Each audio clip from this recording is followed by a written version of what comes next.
si wàllum yoon ba tey parce que fu mu toll nii actualité bi itam bokk na si gën a fës mooy kenn ku doon jàngale arab moom la ñuy toppee jamono ji ay mbir yu laaleeg mbirum terrorisme te yow yaay avocat dossier boobu nag liñ si wax si presse yu bëri na ay financement yu ñu wax ne daf ko amoon ay formation am dañ formé nañ ko Irak et tout lan nga nu mën a wax pour gindi ñi nga xam te nii ñoom ñooy seetaan. waaw damay dëggal ne ki ñuy wax kii tudd Ablaye Fall man la tànn comme avocat ma di ko défendre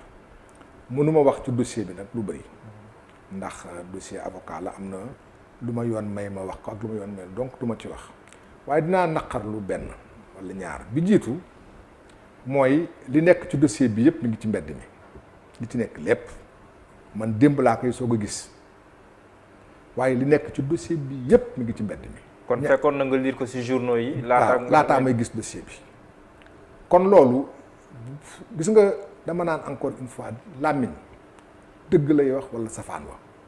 te waruñu ragal wax wa ilaa ñuy def enquête bi ñoo jël enquête bi jox ko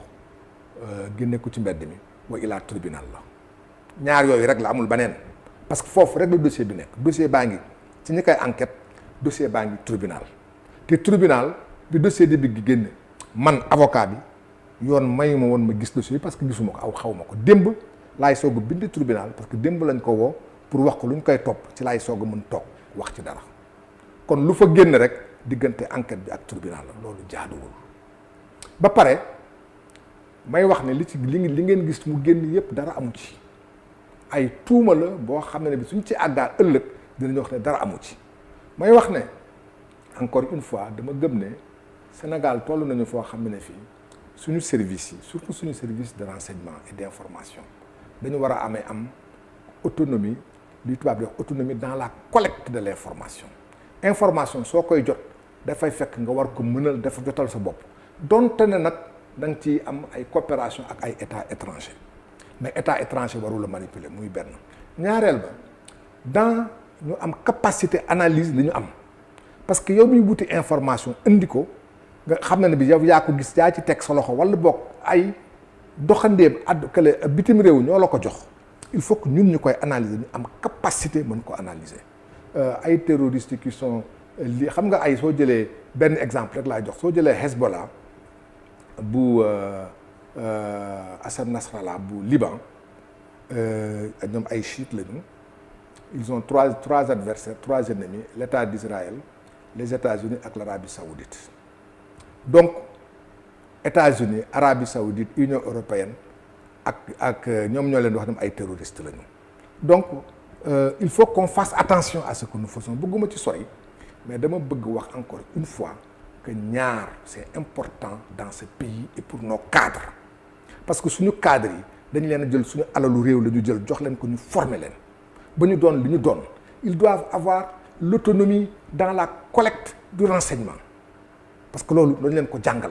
mais même suñu amul boobu autonomie ñu am l'intelligence de savoir analyser toutes les informations qu'ils ont que ces informations viennent d'eux-mêmes ou que ces informations viennent des services étrangers si on ne le fait pas on est manipulé par des services étrangers et ça su amee c'est une catastrophe parce que ça voudra dire que suñu liberté suñu démocratie ak suñuy droit mi ngi ci ay loxo ay étrangers qui vont venir manipuler nos services de renseignement et voir qui parmi nous doit pouvoir être arrêté pour tel ou tel autre acte alors que nous on est tous des manipulés on doit l'éviter. kon daal la amoon lu ma ci bëggoon wax. boo ko waxee ci français ça veut dire tous baaxu ci. yaa ngi koy wax ci français est-ce que kon da nga bëgg a wax ne mbir mi dafa am ay services de renseignement extérieur yoo xam ne nii ñoom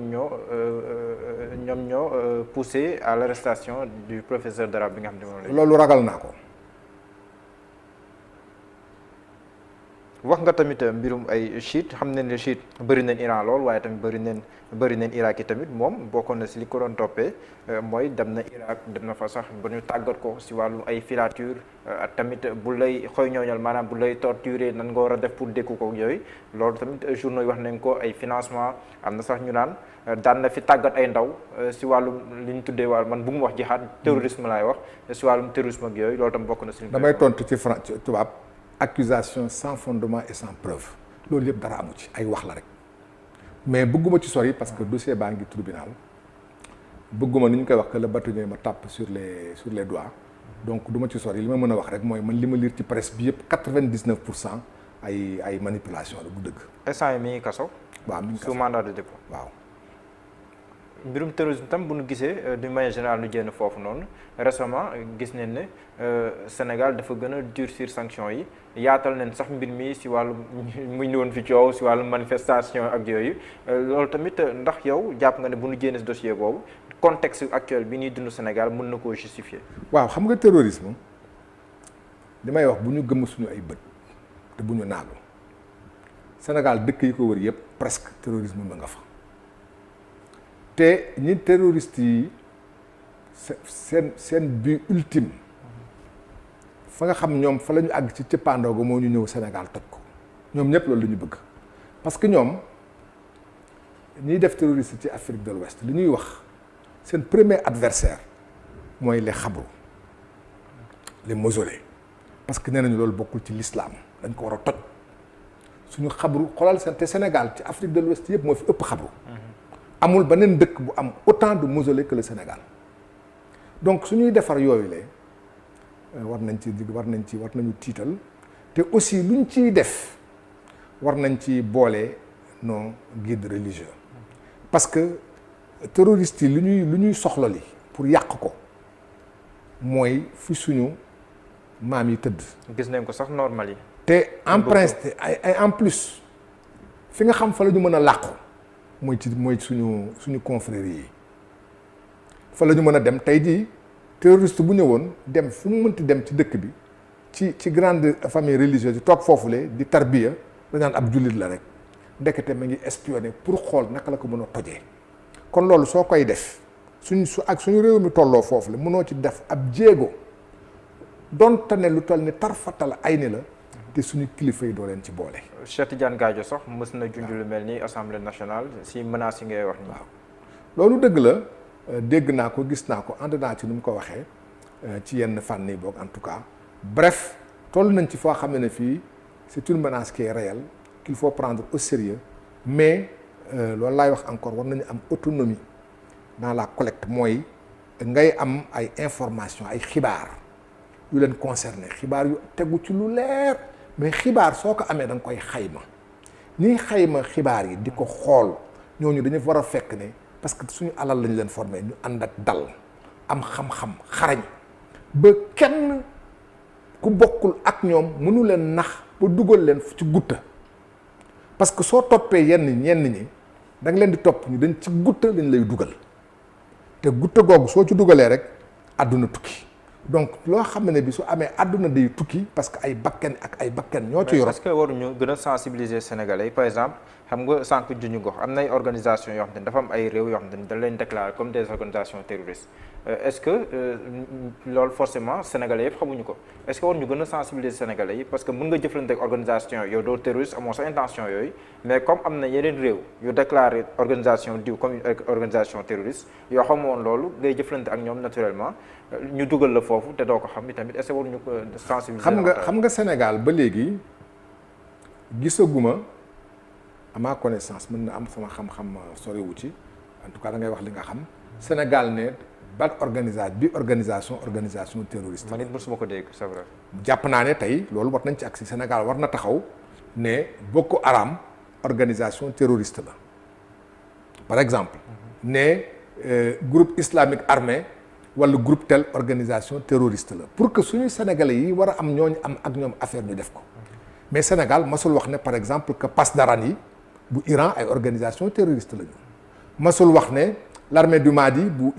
Irak ay terroriste la ñu Sénégal masul wax ne le Hezbollah ay terroriste la ñu donc man su ma nekkee jullit